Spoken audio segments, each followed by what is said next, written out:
a pessoa que está perguntando não está identificada. Ela pergunta, muitos lugares e regiões, a celebração é feita dentro da cultura local. Isto está correto? Sim. Então, vamos lá. Amanhã, eu acho, ou no final da tarde de hoje, nós vamos falar um pouquinho mais isso, quando trabalhar o que é rito e símbolo. Uma coisa significa inculturação, onde eu vou pegar aquilo que é o essencial a gente não muda, que é celebrar o mistério da nossa fé, e vamos fazer esse processo de inculturação. Só que isso não se faz de uma maneira muito simples, né? A inculturação é muito mais complexa do que a gente imagina. Né? Inculturação não significa bater palma, inculturação não significa fazer carnaval, né, e simplesmente levar na preparação das oferendas elementos próprios da nossa cultura. É um pouco mais complicado que isso, né? Mas, de modo especial, nós precisamos entender que nada pode ir além ou passar por cima, né, da teologia daquele rito. Então, nós temos alguns elementos que nós podemos inculturar. Por exemplo, celebrar em português é uma inculturação. Né? Nós estamos trazendo ritmos próprios das músicas. É uma maneira de inculturar.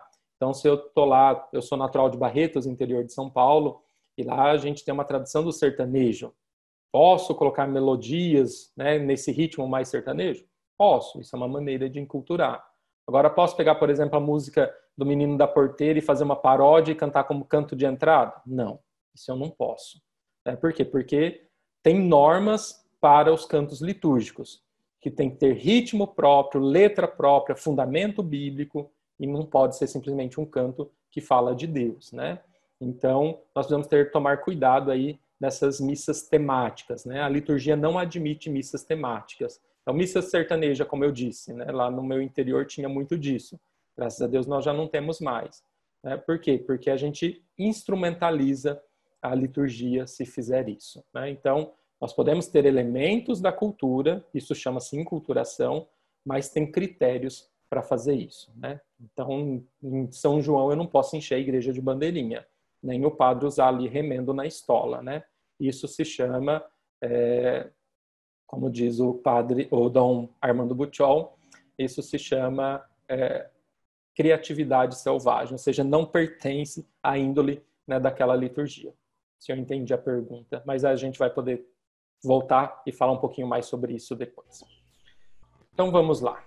Padre Tiago, temos mais perguntas aqui, o pessoal tá mandando para a gente. Aqui foi o Roger Borges que enviou, não identificou qual paróquia, mas ele disse que acaba de começar a trabalhar na catequese, como catequista, né? E esse ano ele está no Crisma. E ele está sentindo muita falta de materiais adequados para trabalhar. E aí ele está pedindo, assim, o senhor dicas de instrumentos que ele pode estar trabalhando com os catequizandos aí. Então, segura essa pergunta aí que nós vamos responder isso já, né? Vamos entender o que é esse crisma, essa catequese de crisma. Então, vamos entender aqui, né? Iniciação à vida cristã, catecumenado da igreja primitiva. Então, vocês podem perguntar, Paulo, então, nós vimos essas 3 características da iniciação. Como colocar isso em prática? A igreja, então, pensando naquilo que precisava mudar, tendo claro o que era a iniciação desse ponto de vista antropológico, das ciências da religião, começou a olhar a sua história e disse, como que era feita a catequese na igreja primitiva? Como que era feita essa iniciação na igreja primitiva? E como que foi feita essa catequese ao longo da história até chegar na prática que nós temos hoje? E quando a igreja, então, começa a olhar para a sua história, ela identifica, lá no século II, século IV, né, um estilo que inseriu os cristãos na comunidade eclesial. Então, olha só, prestem atenção aqui. Os discípulos estavam lá com Jesus, Jesus morre, ressuscita no 3º dia, aparece aos discípulos, e antes de subir para o Pai, ele diz assim, né, eu não vos deixarei órfãos, enviarei o Espírito Santo sobre vocês, mas deixo uma missão. Ide anunciai o evangelho a todos os povos e batizai em nome do Pai, do Filho e do Espírito Santo. Percebam que esse mandato de Jesus aos discípulos tem duas dimensões. Uma dimensão litúrgica, uma dimensão oral, que é essa dimensão catequética, ir anunciar esse querigma, e uma dimensão litúrgica, ir batizar. Então, ide, anunciar o evangelho a todos os povos e batizar em nome do Pai, do Filho e do Espírito Santo. Nós temos aqui as duas primeiras características da iniciação. Essa catequese oral e essa catequese litúrgica, né, celebrativa. E os discípulos, então, começam a fazer isso. Eles vão, anunciam, né? Só que eles... Aí vamos pegar, por exemplo, Filipe, que é levado até o eunuco, é arrebatado até o eunuco, e aí o eunuco está lá lendo o texto do profeta Isaías, e aí Filipe toma a frente, né? Filipe vai ali e toma a liderança, né? E pergunta, oi, licença, né? Toma essa iniciativa, você sabe o que você está lendo? Ele diz, como posso se ninguém me explica? E aí Filipe, então, senta ali do lado do eunuco e começa, partindo de Isaías, a falar de Jesus Cristo. Olha, começa a anunciar, e começa a fazer um querigma. E aqueles poucos quilômetros que o eunuco e Filipe caminharam,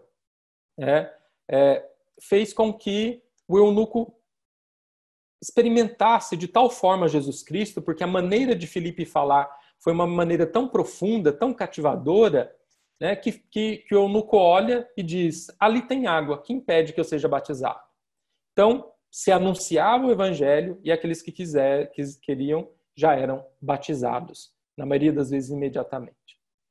Só que aí começou a acontecer um problema, que muitos desses que eram batizados traziam alguns costumes, algumas práticas próprias do judaísmo ou do paganismo. E o que acontece? Acontece que começou, quando a comunidade está ali, todo mundo se conhece, é bonitinho, né? Mas aí a gente começa a conviver muito, aí a gente começa a ver os defeitos, não é assim? Aí começou a acontecer isso. Então, todo mundo ali batizou, fez a experiência de Deus, aí começou a ficar muito junto ali, aí começaram a aparecer alguns conflitos. Qual foi o primeiro conflito que nos narra os Atos dos Apóstolos? Que é identificado como o primeiro concílio, né, da igreja, que é o Concílio de Jerusalém. Começa um conflito ali entre cristãos convertidos do judaísmo e cristãos convertidos do paganismo, que era a questão da circuncisão. Ora, os que eram convertidos do judaísmo queriam que os pagãos que se converteram, que foram batizados, se circuncidassem. E é claro, óbvio, que os pagãos não queriam se circuncidar. E aí começa ali uma briga, uma discussão, né? E aí a comunidade, as lideranças se reúnem e vão dizer, não, olha, essa questão da circuncisão é próprio do judaísmo, ficou lá atrás. Cristo já superou isso, né, com sua morte de cruz. Então não precisa se circuncidar, isso é um costume que ficou para os judeus, não pertence a nós. E então, diante disso, os discípulos começam a perceber que não bastava anunciar e batizar, era preciso purificar aqueles que pediam o batismo das suas práticas pagãs ou das suas práticas do judaísmo.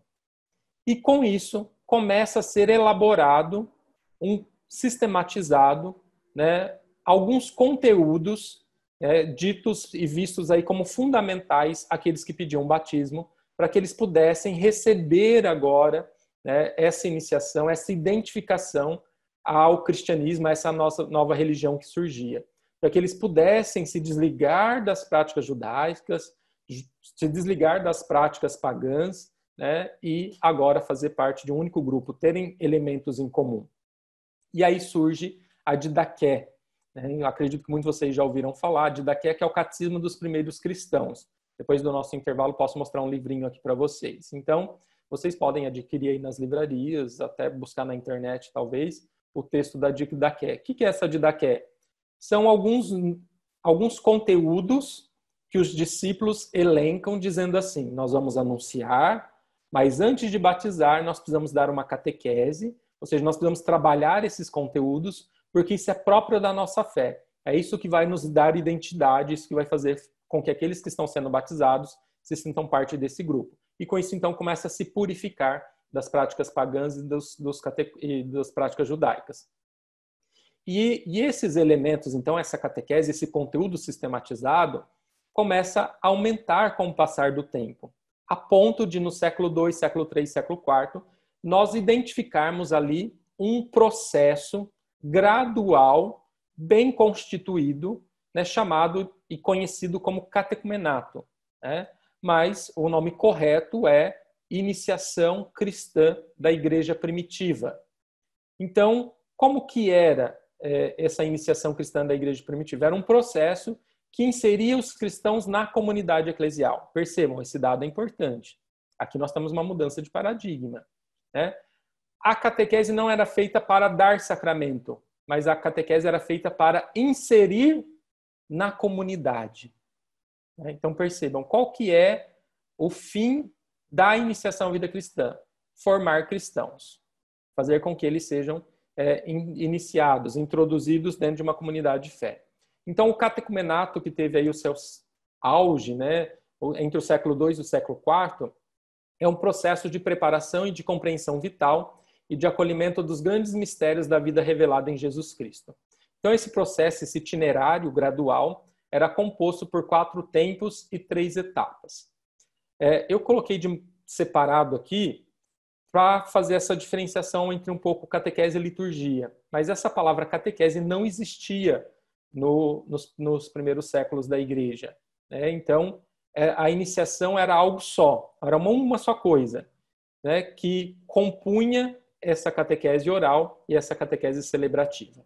Então, podemos dizer, para a nossa compreensão hoje, que os 4 tempos equivalem a essa dimensão mais catequética, que é o pré-catecumenato, catecumenato, iluminação, purificação e mistagogia, e as etapas equivalem mais a esses ritos de passagem voltados um pouco mais para essa parte celebrativa, que é o rito de admissão, eleição, celebração dos sacramentos. E aí nós vamos ver que nós temos aqui uma ligação profunda entre catequese e liturgia num único itinerário, onde o processo oral está em sintonia com o processo celebrativo e o processo celebrativo está em sintonia com o processo oral. Para a gente entender um pouquinho melhor esse itinerário, nós precisamos entendê-lo como se fosse uma escadinha, né?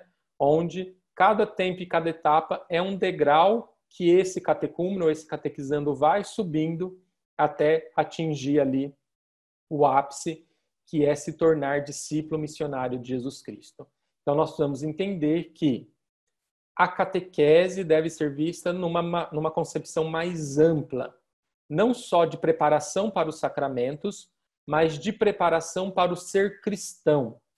E a catequese é uma das dimensões da iniciação à vida cristã. A liturgia é uma das dimensões da iniciação à vida cristã.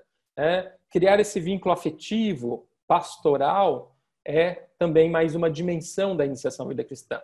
E por isso que as diretrizes gerais da ação evangelizadora da Igreja, que terminou em 2019, antes dessa que foi promulgada agora, trabalhava muito o conceito de igreja casa da iniciação à vida cristã. Porque a iniciação é um processo muito mais amplo de inserção, né, do fiel, do batizado, na vida de uma comunidade concreta, uma comunidade de fé. E onde a catequese, a liturgia, né, e toda a comunidade vai ter um papel fundamental nessa iniciação. Cada um vai ter ali o seu papel, a sua responsabilidade. Por isso que quando nós falamos em formação para a iniciação à vida cristã, nós não podemos fazer uma formação só com catequistas, porque senão a gente nunca vai conseguir mudar a mentalidade, porque a iniciação pressupõe uma mudança de toda a estrutura paroquial. E como eu dizia para vocês, né, nós vamos mudar não só a nossa maneira de fazer catequese, mas nós vamos mudar também a nossa maneira de celebrar, a nossa maneira de ser igreja, a nossa maneira de viver em comunidade. E então a igreja identifica nesse itinerário catecumenal ou nesse itinerário de iniciação cristã da igreja primitiva, né, inúmeros elementos que podem ser resgatados e trazidos para nós hoje para nos ajudar a colocar em prática aquelas 3 características próprias da iniciação, que eu dizia para vocês.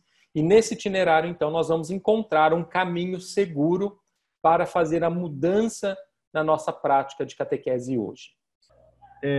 Padre Tiago, eu já havia feito antes, mas O senhor falou que mais para frente um pouquinho, o senhor vai falar sobre essa questão. Muitas pessoas querendo saber um pouco sobre a questão de materiais para trabalhar e trabalhar na diversidade. Como pode ser feito com essa contextualização atual que nós estamos vivendo, essa geração nova chegando nas catequeses, quais são as ferramentas que a gente pode estar utilizando para melhor adaptação, né, nas catequeses? Essa é uma pergunta. Nós estamos chegando crianças e jovens também, que são internautas natos, vivem em uma alta tecnologia e tudo mais. A retenção da atenção, o alto índice também de crianças com déficit de atenção, sim, os catequistas estão querendo saber muito essa questão de como trabalhar com esse público, com essas crianças. E a nossa adaptação, que nós somos de outra geração. Nós estamos em outra geração, a gente está numa geração mais antiga, e eles estão aqui mais recente, e nós que vamos passar esses ensinamentos. Mas como trabalhar dessa forma? É uma das perguntas. Eu juntei várias perguntas nessa. Uhum. Bom, isso é importante a gente refletir, né? Antigamente se demorava 40, 50 anos para mudar uma geração. Hoje tem estudiosos que dizem que a gente muda uma geração em 10, 5 anos, né? Porque as coisas estão muito rápidas mesmo. Então, acho que a primeira coisa, e essa pandemia veio reforçar isso, que nós precisamos começar a pensar numa catequese híbrida. Tinha muita gente que tinha uma certa resistência à internet, a essa catequese online. É claro que nós não vamos dar uma catequese 100% digital, mas nós precisamos incorporar os meios digitais nas nossas catequeses. Então, nós vamos ter encontros de catequese presencial, porque essa questão afetiva, o estar junto é importante, mas nós podemos, sim, ter o auxílio, as ajudas dos meios de comunicação, das novas tecnologias, das redes sociais para a nossa catequese. Então, hoje nós estamos refletindo e falando muito sobre uma catequese híbrida, que é uma catequese que vai conjugar, então, os encontros de catequese e também essa questão online virtual. Por exemplo, eu lancei um desafio aos meus catequizandos na época da Quaresma, para que eles pudessem, de fato, fazer uma penitência, fazer alguma proposta de oração, de reflexão, para que eles pudessem aproveitar mais esse tempo. E qual foi a minha surpresa? Que eles criaram um grupo no WhatsApp e pegaram lá um programa que acordava todo mundo às 3 horas da manhã, uma vez por semana, para rezarem. Então, foi a penitência que eles fizeram, né? Acordar de madrugada, para no silêncio da noite, ouvir o Senhor, né? E aí eles faziam ali uma chamada de vídeo entre todos eles e rezavam juntos, né? Então, nós temos aí inúmeras ferramentas, né, que nós podemos pensar, né? Quando nós falamos nessa nova juventude, etc., a pedagogia pode nos auxiliar muito. Então, depois, quando eu for trabalhar os materiais de catequese, os subsídios, nós vamos retomar isso. Hoje, quando nós falamos em aprendizagem, nós falamos em múltiplas inteligências, ou seja, em múltiplas maneiras de se aprender. Então, antigamente, nós tínhamos um método só, que era o giz, a lousa e o professor falando. E hoje nós descobrimos que, uma vez que as pessoas são diferentes, elas aprendem também de maneiras diferentes. Então, tem um estudioso que vai falar da teoria das múltiplas inteligências. Ele fala de várias maneiras e de várias inteligências, de várias maneiras das pessoas aprenderem, mas eu vou resumir aqui agora, brevemente, em apenas 3. Ele vai dizer que nós temos aqueles que são auditivos, que aprendem pela audição, né, ouvindo. Então ele vai dizer que para esses nós precisamos utilizar recursos como músicas, como mudança no timbre, na entonação de voz. Tudo isso vai fazer com esses que são mais auditivos aprendam melhor. Então, não sei se na época que vocês estudavam, lembra aquela pessoa que fazia maior bagunça e chegava na hora da prova, ela tirava 10. Por quê? Porque apenas com a explicação do professor ele aprendia. Mas já tinha aqueles que, apesar de prestar atenção, apesar de sentar na primeira carteira, tinha uma certa dificuldade. Por quê? Porque esses, na maioria das vezes, eram mais visuais. Eles precisavam ver. Então, por exemplo, eu sou muito visual. Se vocês me perguntarem assim, onde que mora o Padre Anderson? E se eu for aí, vocês forem me explicar, vai até tal lugar, vira 2, eu não vou entender. Mas se você pegar um papel e riscar, nós estamos aqui, você vai andar 2 quarteirões, aqui vai ter um bar, aí você vai virar no posto, eu vou gravar aquele mapinha que você desenhou e vou chegar facilmente. Então, esses que aprendem mais pela visão, são mais visuais, nós precisamos utilizar gráficos, nós precisamos utilizar imagens, nós precisamos utilizar esquemas. Então, tudo isso a gente precisa levar também para a nossa catequese. E tem aqueles que são mais sinestésicos, ou seja, que aprendem a partir dos sentidos. São aqueles que precisam pegar, recortar, fazer, mexer. Então, por isso que nós utilizamos muitas dinâmicas nos nossos encontros de catequese. Então, percebam, nós temos 2 questões aqui. Uma é a questão de fazer e pensar uma catequese híbrida, e para isso nós, catequistas, precisamos ser desafiados. Nós, padres, eu conversava muito com o padre Anderson isso, nós, padres, estamos sendo desafiados. Muitos padres que nunca transmitiram missa online, nunca utilizaram esse tipo de programa, nós estamos tendo que aprender, porque nós, que somos professores, estamos dando aula só no meio digital, e eu tenho certeza que muitos professores aí, que estão na rede pública, na rede privada, estão sendo desafiados a descobrir essas novas tecnologias. E na catequese nós estamos sendo desafiados também, não é porque a gente é de uma outra geração que a gente não pode aprender, a gente vai demorar um pouco mais, vai ter que ter um pouco mais de paciência, mas todos nós podemos aprender. Então, primeiro essa catequese híbrida, que nós precisamos começar a pensar, trazer a tecnologia e tudo aquilo que essas novas tecnologias sociais nos oferecem, e segundo, pensarmos nessa questão mais pedagógica, de pensar quem é o meu destinatário, quem é o meu interlocutor. E esse meu interlocutor tem história e aprende de maneiras diferentes. Então, pensar como as pessoas aprendem vai ajudar também que eu prepare meu encontro de acordo com isso. Então, tem encontro que eu vou usar uma música, tem encontro que eu vou usar uma imagem, tem encontro que eu vou fazer uma dinâmica. Então, tudo isso para fazer com que aquele catequizando possa receber a mensagem da melhor forma possível. Mas não precisem ficar muito preocupados com o material agora, como fazer isso na prática, nós vamos chegar lá. Eu estou dando uma fundamentação teórica, porque não adianta eu apresentar o material e vocês não verem o diferencial dele, o porquê dele. Então, nós estamos tendo uma introdução teórica agora, aí nós vamos chegar na prática. Calmem aí que nós vamos chegar lá, tá bom? Isso. Inclusive, Padre Thiago, aproveito para dizer o seguinte, que a nossa diocese, de fato, vai disponibilizar não só o material que o Padre Thiago está utilizando, já que ele permitiu que isso fosse feito com os presbíteros, mas é importante que, nesse momento, cada um e cada uma aproveite para fazer a experiência do que nós estamos propondo. Ou seja, aquilo que o Padre Thiago acabou de dizer, nós precisamos também rever o modo como nós fomos iniciados e aí sim depois nos preocuparmos como vamos utilizar aquilo que eles gentilmente e com tanta pedagogia estão nos oferecendo. Valber. Não, eu selecionei mais 2 perguntas. A primeira pergunta é da Tati C. A identificação dela está assim, aqui no fórum.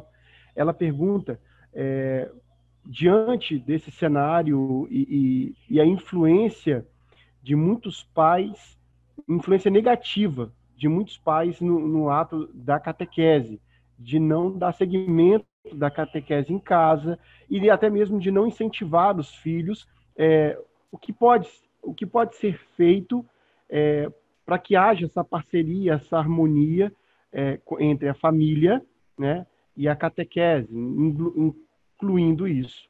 E talvez eu possa fazer uma mesma... Não, eu vou deixar o senhor responder essa agora, ou se o senhor quiser pode responder posteriormente. E tem uma pergunta da Michele também, que ela propõe, ela é coordenadora paroquial da catequese infantil, também não colocou qual paróquia que ela é, mas ela coloca aqui uma pergunta, né, para o senhor, se seria possível que o catequista fosse preparado, assim como um ministro da palavra, um ministro da Eucaristia, eles são, e que possa haver um envio deles, porque hoje a maioria das comunidades, na hora da celebração, pergunta quem gostaria de ser catequista. E não há uma preparação antes, e para que isso possa acontecer de uma forma regular para todos, né?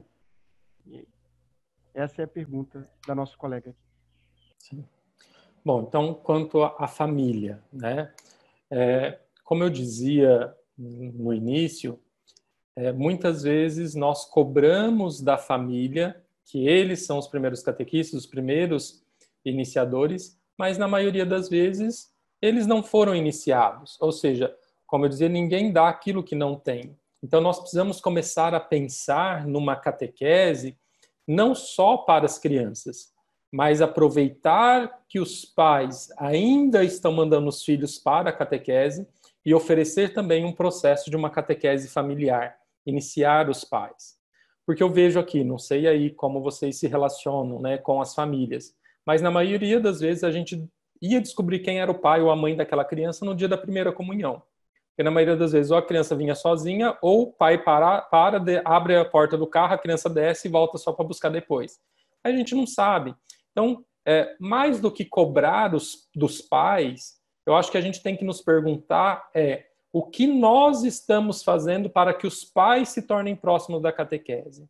Então, eu acho que o Papa Francisco tem falado muito dessa igreja em saída, né? Então, nós temos que nos perguntar, não esperem os pais virem, não esperem os pais tomarem iniciativa. Somos nós que devemos ir ao encontro dos pais. Quando eu for trabalhar toda a questão do método de catequese, da coleção Caminho, lá nós temos uma série de propostas e sugestões que nós fazemos para fazer essa catequese familiar. E aí, então, vou mostrar de modo prático como isso é possível, né? Mas, de modo geral, precisamos criar um vínculo afetivo com esses pais. O que é criar um vínculo afetivo? É conhecer, é estar presente e dar oportunidades para que eles possam, né, de certa forma, participar da vida da catequese do filho de maneira concreta e também da vida da igreja. Agora, essa outra pergunta sobre a preparação e a formação dos catequistas é importantíssima, né? Vejam, de todos os ministérios que nós temos na igreja, sem dúvida, o mais importante é o ministério da catequese. Prova disso é que, se a gente for estudar o ritual da iniciação cristã de adultos, lá vai dizer que o catequista, clérigo ou leigo, ele pode impor as mãos e abençoar seus catequizandos, né, tanto no final de uma celebração quanto no final de um encontro de catequese. Né? Vejam, é basicamente um dos poucos ministérios leigos, né, que a igreja dá, né, essa autorização de impor as mãos e abençoar em nome da igreja, dada a importância dos catequistas, porque os catequistas, né, têm esse papel, de fato, de introduzir, né, a pessoa na fé, de fazer com que, de fato, ela se torne cristã. Tertuliano, né, dizia isso: cristão não se nasce, torna-se cristão. E o catequista tem um papel importante nisso, né? Então, nunca eu deveria fazer essa pergunta: quem quer ser catequista? Porque para ser catequista não basta vontade, tem que ter vocação. Nós temos muitos catequistas que acabam se tornando catequistas, na maioria das vezes, porque o sonho era ser professor e não conseguiu ser professor, aí vai se realizar na catequese, né? Aí ele chega e diz: ai, padre, meus aluninhos, e faz isso e faz aquilo. Não, catequese não é escola, né? Para ser catequista é preciso vocação, para ser catequista precisa ter vida de oração, para ser catequista precisa estudar, né? Precisa se dedicar, é uma responsabilidade tremenda. Então, sim, né? Assim como a gente dá uma formação para o ministro da Eucaristia, né, nós temos que dar uma formação ainda maior para os catequistas. E é por isso que o Diretório Nacional de Catequese e o novo Diretório da Catequese que foi lançado agora, não sei se todos vocês já conhecem, eu estava com ele aqui agora há pouco, mas perdi, daqui a pouco eu mostro para vocês o novo Diretório da Catequese, que foi publicado pelo Pontifício Conselho da Nova Evangelização. Ele vai falar, ele vai falar, Diretório para a Catequese, documento 61, foi lançado agora esse ano, pelo Pontifício Conselho para a Promoção da Nova Evangelização. Ele vai dizer da importância, né, dos catequistas serem formados. Então, a CNBB, a Comissão Episcopal Pastoral para a Animação Bíblico-Catequética, insiste que cada diocese tenha uma escola de formação para catequistas, né, uma escola sistematizada, se não é possível fazer diocesano, que faça a nível de cidade ou a nível de paróquia, mas é importante que os catequistas tenham isso.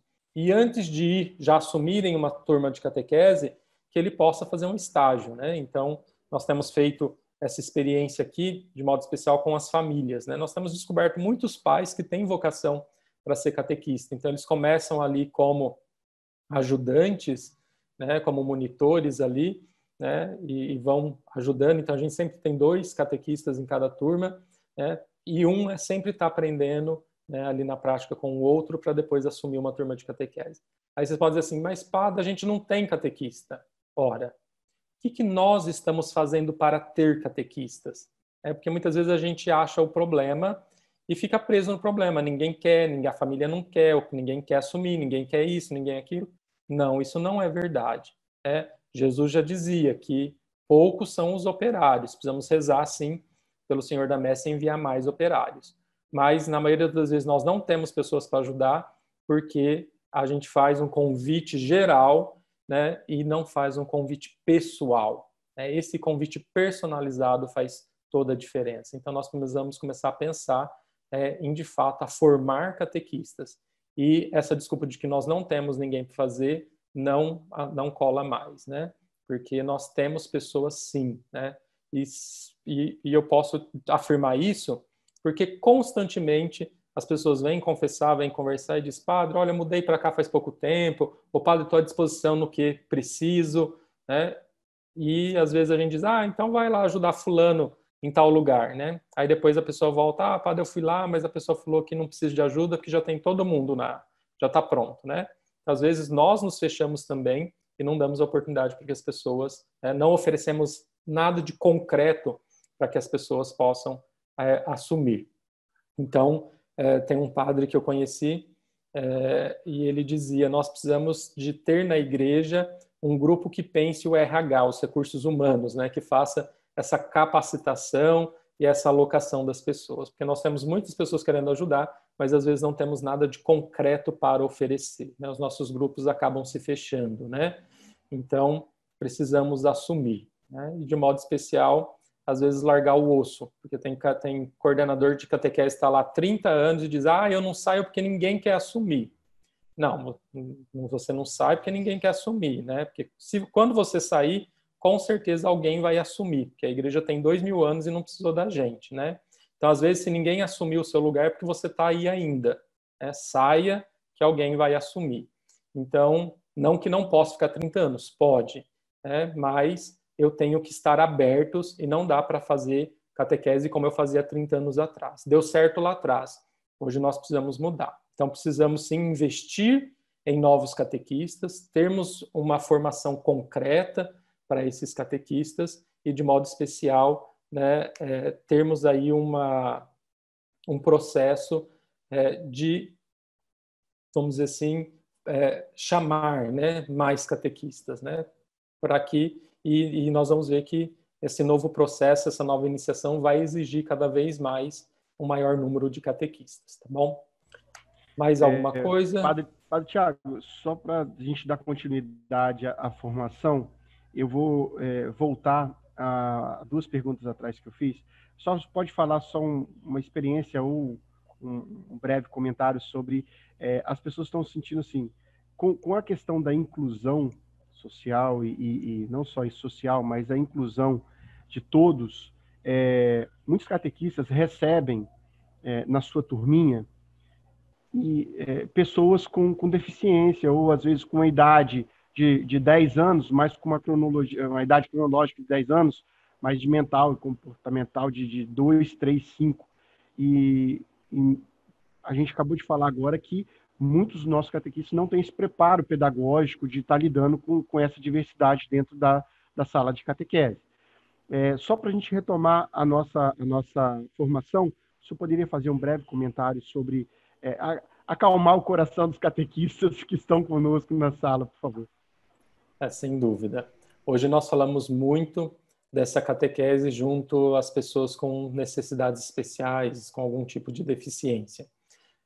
Então nós temos aqui, primeiramente, uma questão didática pedagógica. Não basta ter boa vontade. É preciso, mais uma vez, ter formação para lidar, porque nós temos inúmeros tipos de deficiência.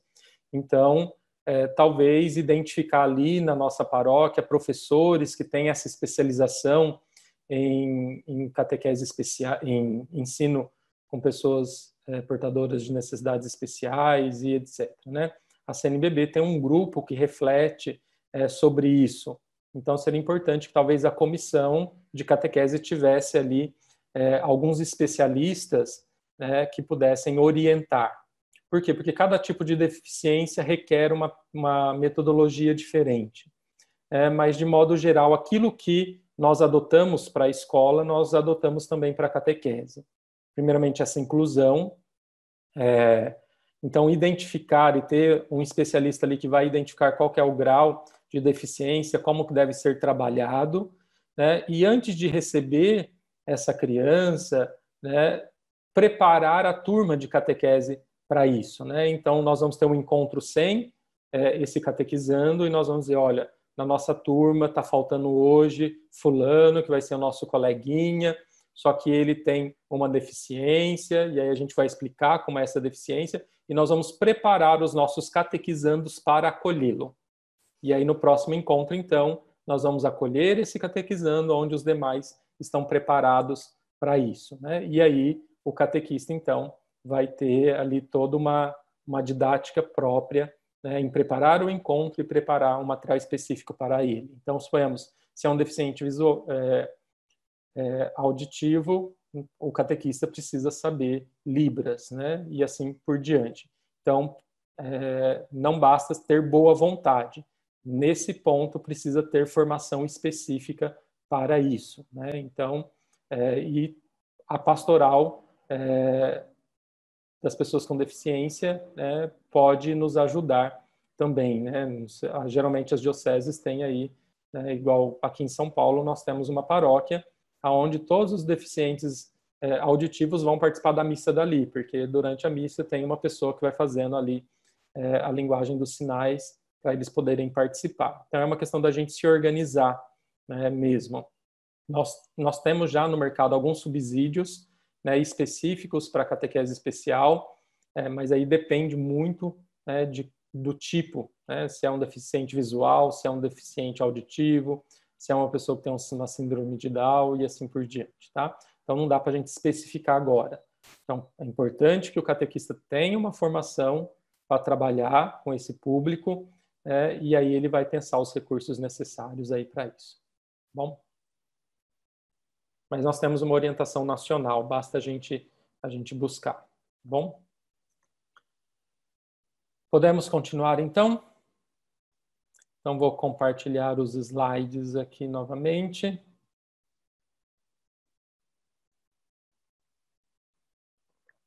Então, vamos lá. Eu dizia antes do intervalo desses 4 tempos e 3 etapas, desse itinerário gradual da igreja primitiva, que visava formar cristãos, inserir na comunidade eclesial.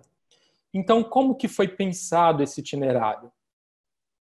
Como que foi construído? Então, esse itinerário, ele iniciava por um tempo chamado pré-catecumenato. O que é esse pré-catecumenato? Tudo aquilo que é pré é aquilo que vem antes, né? Então, pré-catecumenato é aquilo que vem antes ao catecumenato propriamente dito. Então, esse pré-catecumenato era um tempo de criar um certo vínculo com aquela pessoa, de ver se aquela pessoa, de fato, tinha uma reta intenção em se tornar cristão, se ele estava disposto, né, a abandonar aquilo que ia contra os valores evangélicos, se ele estava disposto, de fato, a se converter.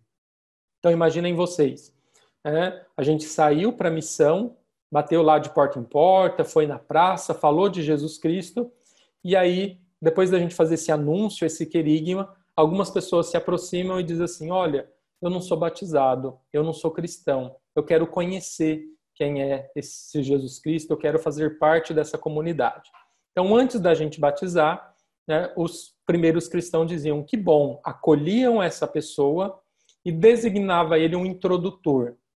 Quem que era esse introdutor? Era um membro da comunidade, era alguém ali que tinha uma vida de oração, era alguém que tinha essa disponibilidade de criar esse vínculo afetivo com aquele candidato para conhecer a sua história. Então, esse introdutor é aquele que vai ali acompanhar o dia a dia daquela pessoa, vai conhecer a sua história, vai ver as suas reais motivações, vai ver se ele está disposto a mudar de vida e a se tornar cristão de fato. Uma vez que esse introdutor, né, percebia essa reta intenção, que aquela pessoa de fato queria mudar de vida, queria se tornar cristão, ele então era apresentado à comunidade e a comunidade então o acolhia no catecumenato.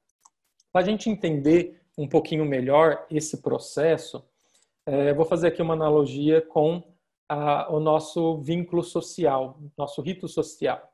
Então imaginem vocês estão lá na casa de vocês, como vocês estão aí agora, aí toca a campainha ou interfone, aí você vai lá atender e diz, aqui é a dona Benedita. Você fala, Benedita? Não conheço nenhuma Benedita. Você destrava o portão?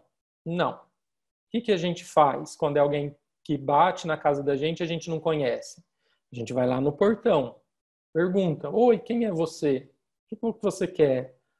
Eu sou filha da fulana, da coordenadora da comunidade tal, ela pediu para vir buscar tal coisa, tal. Tá, ela me disse mesmo que você vinha, eu tinha esquecido. Entre. Então, quando a gente recebe em casa alguém que a gente não conhece, geralmente a gente leva para onde? A nossa cozinha cheia de louça para lavar? Não, a gente leva para um lugar mais formal, que é a nossa sala de estar. A gente senta ali na sala de estar e ali conversa, tal, uma coisa mais social.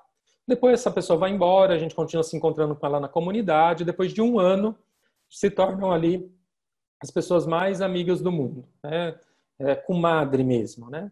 Depois de um ano, a Benedita chega de novo na sua casa, ela já toca o interfone e diz, oi, quem é? É a Benê. Benê, entra. Olha, já tem um vínculo de intimidade, né? Já não chama mais pelo nome, já chama ali pelo um apelido.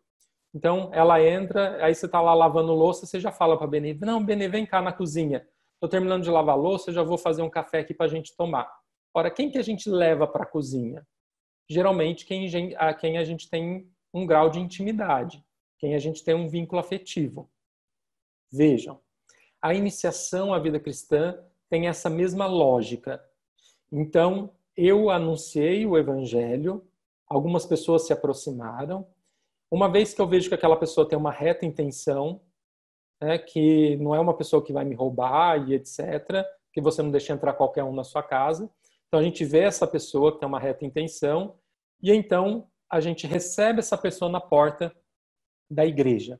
Então, o rito assim como a gente recebe a pessoa na porta, no portão de casa, quem a gente não conhece, o rito de admissão tem esse papel da comunidade, ou seja, nós que somos a igreja, batizados, irmos até a porta e lá, nesse rito de admissão, nós vamos acolher essa pessoa. E aí depois nós vamos ver esse rito de admissão e aí ele fala, né? Quem é você? O que você quer? Então nós vamos conhecer, essa pessoa vai se apresentar e aí então nós, igreja, comunidade, na porta da igreja, vamos acolher essa pessoa e vamos convidá-la a entrar. E aí esse convite para ela entrar é para ir para a nossa sala de estar, que é o catecumenato. Ora, onde que é a nossa sala de estar? É o lugar da assembleia da igreja, né? É as nossas salas de encontro de catequese. São as nossas pastorais e os movimentos, é onde a gente vai ali, né, conviver com aquela pessoa. Então, o rito de admissão é um rito de passagem, né, que conclui o tempo do pré-catecumenato e abre o tempo do catecumenato.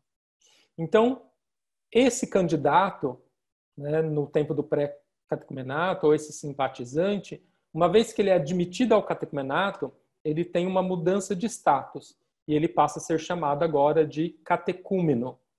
Então já não é uma pessoa qualquer, não é um desconhecido, é alguém que a gente conhece e de certa forma já está criando algum vínculo. O tempo do catecumenato durava 1, 2, até 3 anos, nós temos relatos, né, de que durava esse tempo do catecumenato. Por que que poderia demorar até 3 anos? Porque era uma catequese personalizada, era um acompanhamento personalizado.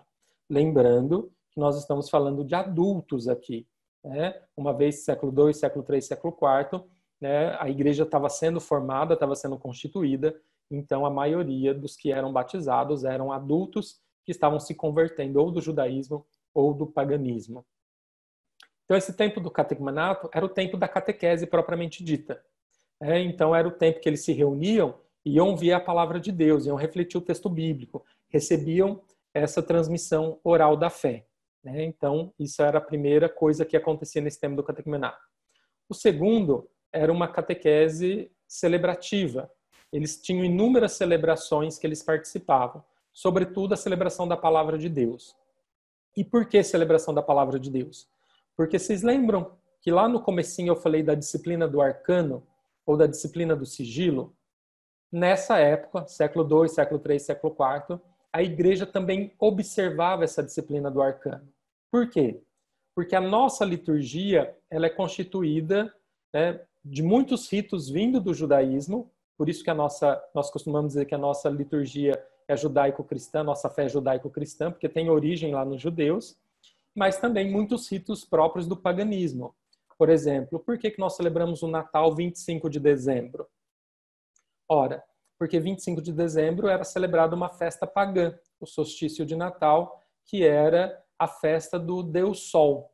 Então, os cristãos, né, pegam essa festa e ressignificam. Então, no processo lá de conversão, de anúncio do evangelho, e né, os primeiros cristãos acabam, então, ressignificando essa festa, dizendo, olha, o nosso sol é Jesus Cristo, o nosso sol de justiça. Então, dá um novo sentido para essa festa. Então, percebam, muito do que nós temos também veio de ritos, de tradições pagãs. Então, os primeiros cristãos guardavam a disciplina do arcano porque eles temiam que aqueles que não eram iniciados poderiam fazer uma má interpretação daqueles ritos e daqueles símbolos. Então, se guardava aqui a disciplina do arcano também, né? Então, durante o catecumenato, eles nunca iam participar de uma missa toda. Se eles iam à celebração eucarística, chamada a fração do pão, eles participavam apenas da primeira parte, que era a liturgia da palavra. Terminava a homilia, eles recebiam uma bênção e eram retirados. Eles nunca iam ver um casamento, eles nunca iam ver um batismo, né? Isso eles só iam poder participar após serem iniciados, ou seja, o primeiro batizado que eles vão ver iam ser o deles. Então, nesse tempo do catecumenato, eles não tinham acesso a toda a liturgia da igreja, né? Por causa da disciplina do arcano. Então, eles tinham essa catequese oral, eles tinham essa dimensão celebrativa, sobretudo a partir das bênçãos e da liturgia da palavra, e tinha uma terceira dimensão que é importantíssima, que era criar vínculo com a comunidade. Aqui, eles eram convidados a visitar os doentes, a fazer a prática da caridade com a viúva e os órfãos, a rezar. Então, tinha inúmeras oportunidades que a igreja se reunia, que eles eram convidados a participar. Por quê? Para ir criando elo, vínculo com a comunidade. Então, essas 3 dimensões era muito observada durante esse tempo do catecumenato. Depois de 1 ano, 2, 1 ano e meio, né, sempre ia se fazendo um escrutínio, ou seja, uma verificação, uma avaliação da caminhada daquele catecúmeno. Catecúmeno são aqueles não batizados, tá? Então, por isso que ele era chamado de catecúmeno, os não batizados. Então, quando se via que aquele catecúmeno, de fato, teve uma mudança de vida, ele estava disposto, né, a viver tudo aquilo que a comunidade propunha, os valores evangélicos, então a comunidade se reunia e diz, olha, o Tiago está super participativo, né? Tem um testemunho de fé, tem uma vida de oração. Então, a comunidade, uma vez que verificava esse crescimento, esse amadurecimento na fé, eles então eram escolhidos para se tornar cristãos. E esse rito, essa escolha, era feita a partir de um rito de passagem também, que acontecia no primeiro domingo da Quaresma, que era o rito de eleição, né? E aqui vale lembrar que o tempo da Quaresma, esses 40 dias da Quaresma, surge como um tempo, como um grande retiro de preparação espiritual mais intensa dos catecúmenos. Então, com o rito de eleição, se abria esse grande retiro em preparação daqueles que seriam batizados, né, daqueles que se tornariam cristãos. Então, eles eram eleitos, e a partir desse rito de eleição, eles tinham uma mudança de status novamente. Olha, lá atrás de candidato para catecúmeno, e agora de catecúmeno para iluminado, ou competente, ou eleitos, né? Então, após o rito de eleição, eles entravam, né, dentro desse grande retiro que durava os 40 dias da Quaresma e eram chamados de eleitos, competentes ou iluminados. E então, isso abria o terceiro tempo, que é o tempo da purificação e iluminação, que tinha esses exercícios espirituais mais intensos, essa preparação espiritual mais intensa, né, sobretudo com ritos de purificação daqueles que iriam ser batizados. E então, na Vigília Pascal, no sábado santo à noite, nós tínhamos aí a grande celebração anual da Páscoa, e ali esses eleitos iriam receber os 3 sacramentos da iniciação. Iam ser batizados, crismados e depois iriam receber a Eucaristia. Percebam, por causa da disciplina do arcano, a primeira vez que eles vão ver um batizado é agora.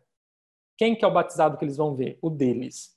A primeira vez que eles vão ver o rito da confirmação é quando eles vão ser assinalados com o crisma pela primeira vez, né? E a primeira vez que eles veem uma celebração eucarística, essa fração do pão, é quando eles vão comungar pela primeira vez, né? Uma vez agora batizados, né, eles agora podem se aproximar da mesa. E o porquê que a Eucaristia era dado por último?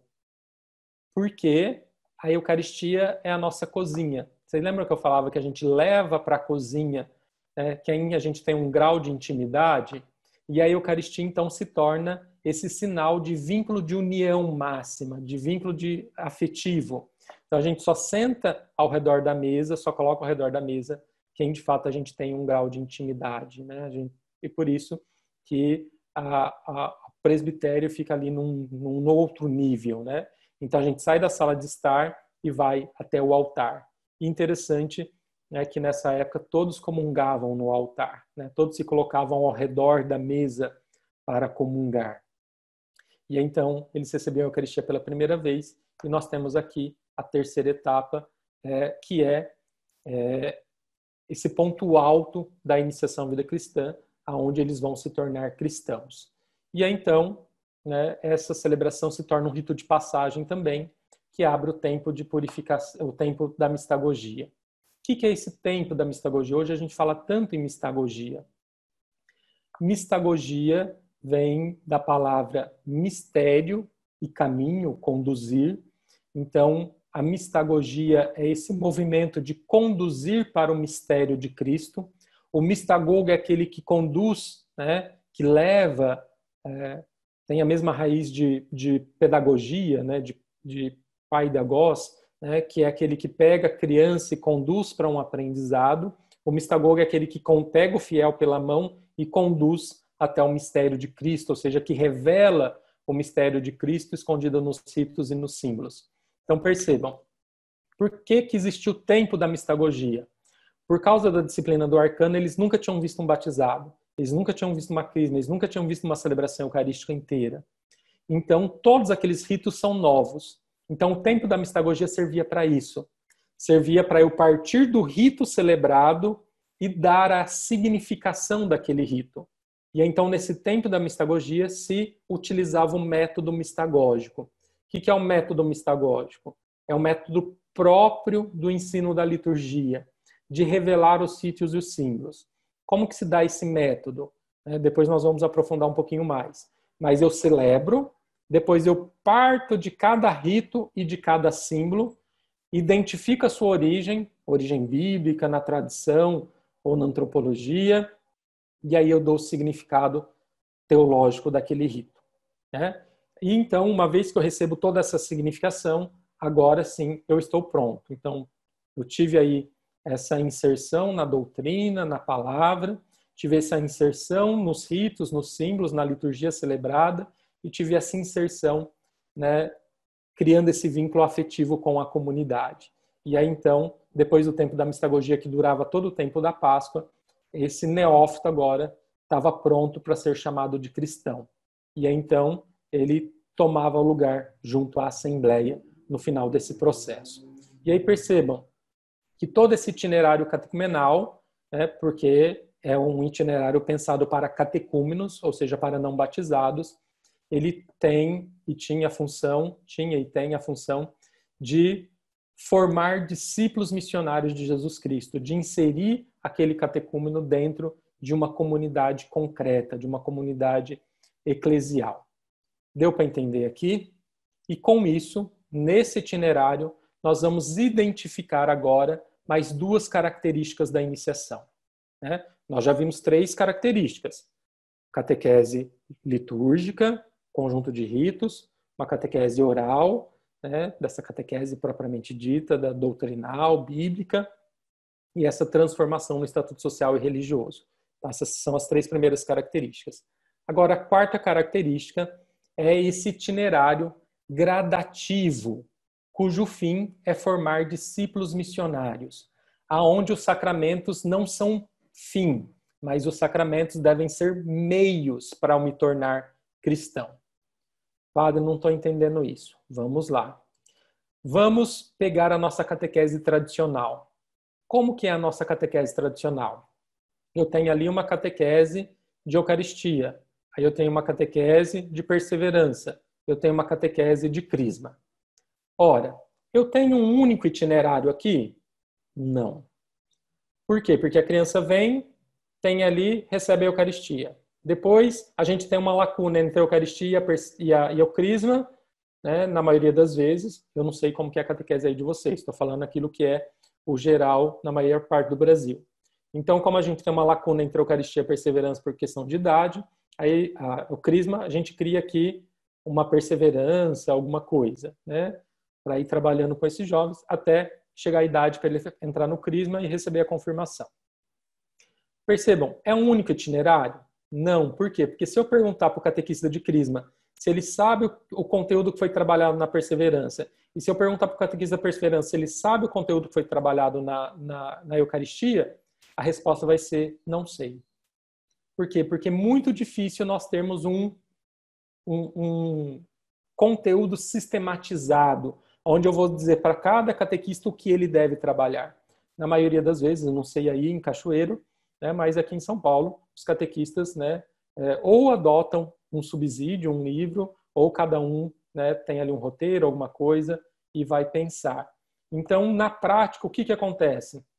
Que na Eucaristia a gente trabalha os 10 mandamentos e 7 sacramentos, na perseverança os catequistas vão trabalhar os 10 mandamentos e 7 sacramentos, e na crisma os catequistas vão trabalhar os 10 mandamentos e 7 sacramentos. Ou seja, por não termos um itinerário único, gradual, a gente divide a catequese, e ao invés de ser uma catequese para formar discípulos, muitas vezes é uma catequese que visa apenas o sacramento.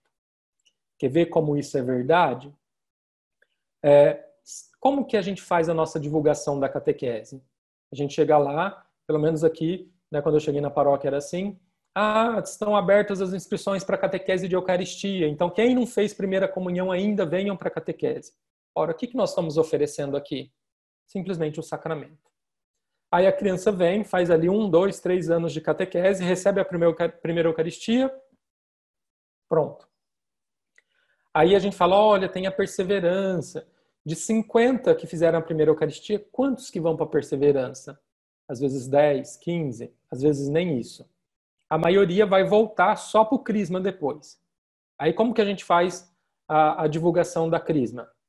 olha, está aberta as inscrições para catequese de crisma, se você não é crismado, se você tem mais de 13 anos, venham para fazer a catequese, venham para ser crismado. Aí daqueles 50, vem às vezes 40, 35. E aí faz a catequese de crisma. Crismou, o que acontece? A maioria some da igreja. Aí a gente fica brincando, né? A crisma é o sacramento do abandono, é o sacramento do sumiço, que as pessoas crismam e vão embora. Ora, por que elas vão embora? Será que o problema está neles ou está em nós? Ou está no nosso processo que nós estamos oferecendo? Porque muitas vezes nós reclamamos que eles somem, mas olha só, o que nós oferecemos? Nós não dizemos assim, venham para receber o crisma. Ora, aquilo que eles se comprometeram a fazer, eles fizeram, vieram e receberam o sacramento.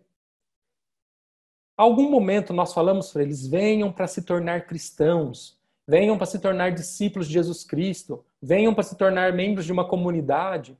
Raramente a gente vê isso. Na maioria das vezes a gente fala, né, faz essa propaganda reforçada, né, ali no sacramento, e aí quando eles vêm, recebem o sacramento e vão embora, a gente fica se perguntando por quê. Ora, porque na nossa prática a gente ofereceu apenas um sacramento. Ah, padre, mas eu falo que eles têm que se engajar depois. Né? E aí tem aquilo, né? Crismar para engajar. Mas aí eu fico perguntando. Falei, por que os crismandos não se engajam? Por que eles vão embora? E aí eu percebia que sempre tinha 2 ou 3 que acabavam se engajando, mas a grande maioria não. Vocês já se perguntaram por que 2 ou 3 ficam e os outros não? Eu fui fazer uma pesquisa. E sabe o que eu descobri? Que desses 3, 4, 5 que ficam após a confirmação, é porque na verdade já estavam.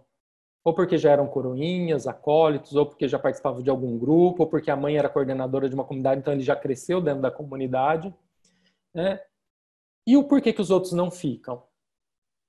Vamos pensar aqui. Imaginem vocês irem numa festa sozinhos. Alguém já fez essa experiência de ir numa festa sozinho? É a coisa mais chata. Nós padres vamos muitas vezes, faz um casamento, aí convida e o padre não tem nada sábado à noite para comer em casa, aí a gente vai lá na festa para jantar, né? Aí você chega lá, não tem ninguém, né? A gente chega sozinho na festa, a gente fica procurando alguém que a gente conhece para sentar junto.